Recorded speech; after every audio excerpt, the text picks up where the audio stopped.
Hi all. ഇന്നൊരു evening ബോറടിച്ചപ്പോൾ ഞാനും അമ്മയും കൂടി കൃഷിത്തോട്ടത്തിലിറങ്ങിയതാ. ഇവിടെ ഒന്നുമില്ല, നല്ല വേനലായതുകൊണ്ട് തന്നെ എല്ലാം കരിഞ്ഞു പോയി. അങ്ങനെ മഞ്ഞൾ എടുക്കാൻ വേണ്ടിയിട്ട് വന്നതാ. മഞ്ഞൾ എവിടെയെന്ന് കൂടി അറിയാൻ വയ്യ, മൊത്തം കരിഞ്ഞു പോയി. ഇനിയിപ്പോൾ കണ്ടുപിടിക്കണം.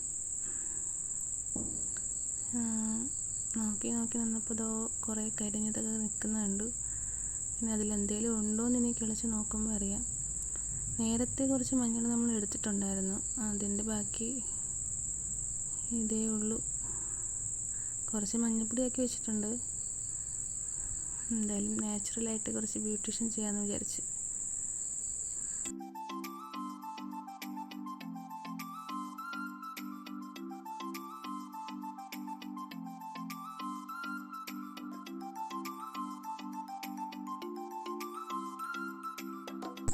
മഞ്ഞളെടുത്തതിന് ശേഷം പേരയുടെ കുരുന്നില കുറച്ച് നുള്ളിയെടുത്ത് അതും മഞ്ഞളും കൂടി കുറച്ച് തൈരും കൂടി വെച്ചിട്ടായിരിക്കുന്നത്. അപ്പോൾ പുകച്ചിലൊന്നും തോന്നത്തില്ല. ഒന്നുകൊണ്ട് ചൂട് കാലം കൊണ്ടായതുകൊണ്ട് അല്ലാതെ ഇരിക്കുമ്പോൾ പുകച്ചിൽ തോന്നും സ്കിന്നിന്. ഇതെല്ലാം എടുത്ത് പോകാൻ നേരത്താണ് ബ്ലൂബെറി ശ്രദ്ധിക്കുന്നത്. ഇതിൽ ഒരു കാ പിടിച്ച് കണ്ടാൽ മതിയെന്ന 2 വർഷമായി ഇങ്ങനെ നിൽക്കാൻ തുടങ്ങിയിട്ട്. പക്ഷെ പൂക്കണേയും കഴിക്കണേയും ഒന്നുമില്ല, ഇങ്ങനെ മുള്ളായി നിൽക്കുക ഫുള്ള്. ഇത് കുറച്ച് പാടാക്കി മുളക് നട്ടതാണ്. ഇപ്പോൾ വെള്ളമൊന്നും ഇല്ലാണ്ട് ഒരുമാതിരിയായി. വെള്ളം ഇല്ലാതെ ഒരു രക്ഷയില്ല. പിന്നെ അതിൻ്റെ കൂടെ കുറേ പന്നിയുണ്ട് വന്ന് ശല്യം ചെയ്യാനായിട്ട്. പന്നി ചവിട്ടി മൊത്തം മെതിച്ചിട്ടേക്കുക. ഇനി കുറച്ച് മാങ്ങ പിച്ചിട്ട് വേണം അച്ചാറിടാനായിട്ട്. ഇത് ഇഞ്ചി നട്ടിട്ടതാ, അതെല്ലാം പോയി. വെള്ളമില്ലാതെ എന്താ ചെയ്യുക. മാങ്ങ എന്തായാലും ശരിക്കും ഉണ്ടായിട്ടുണ്ട്. 4-5 മാങ്ങ എടുക്കണം. മാങ്ങ തല്ലിയിടാനായിട്ട് അമ്മ ഒരു കമ്പ് കൊണ്ടുവന്നിട്ടുണ്ട്. അതിൽ തൈപ്പനും കെട്ടിയിട്ടില്ല, ഒന്നുമില്ല. മാങ്ങ വീണില്ലെങ്കിലും എൻ്റെ മണ്ടയ്ക്ക് അടികൊള്ളാതിരുന്നാൽ മതിയായിരുന്നു. കാര്യമായിട്ട് അടിക്കുന്നുണ്ട്. അത് 4-5 മാങ്ങ മതിയായിരുന്നു അച്ചാറിടാനായിട്ട്. അത്യാവശ്യം 4-5 വീണു. ഇനിയിപ്പോൾ വൈകിട്ട് എന്താ കഴിക്കാമെന്ന് ആലോചിച്ചപ്പോഴാണ് കുറച്ച് ചോളം നട്ടിട്ടുണ്ടായിരുന്നു. അത് വിളഞ്ഞോ ഇല്ലെന്നൊന്നും അറിയില്ല.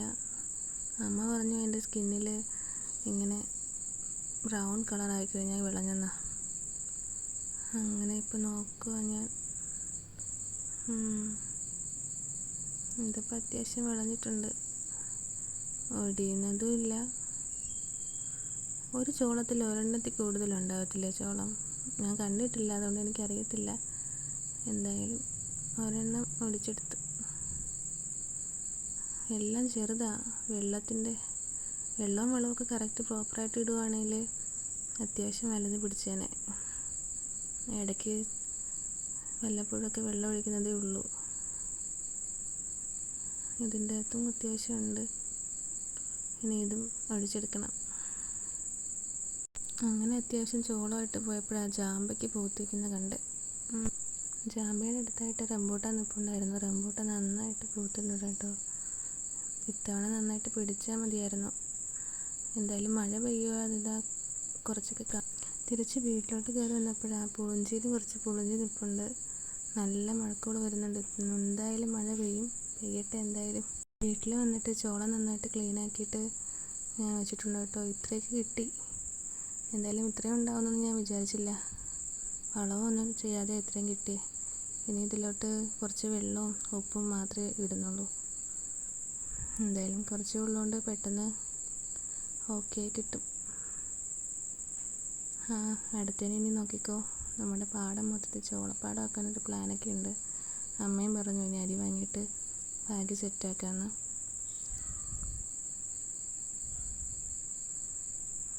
സ്റ്റൗ കത്തിക്കണമല്ലോ. എവിടെ കിട്ടി. ഇവിടെ വിളിച്ചിരിക്കുമായിരുന്നു.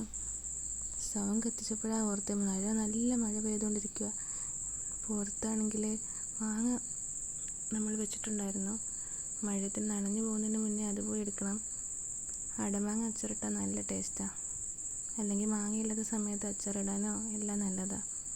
അപ്പോൾ അമ്മ ഇങ്ങനെ സമയം കിട്ടുമ്പോഴൊക്കെ ഇങ്ങനെ മാങ്ങ അരിഞ്ഞ് വയ്ക്കും, പുളിഞ്ചിക്ക അരിഞ്ഞ് വയ്ക്കും. എല്ലാം വെയിലത്തിങ്ങനെ വെച്ച് ഉണക്കി പാക്കാക്കി വയ്ക്കും. ഇല്ലാത്ത സമയത്തൊക്കെ നമ്മളിത് അച്ചാറൊക്കെ വെക്കാറുണ്ട്. ഇനിയിപ്പോൾ മഴ എന്തായാലും പെയ്യുമെന്നാണ് തോന്നുന്നത്.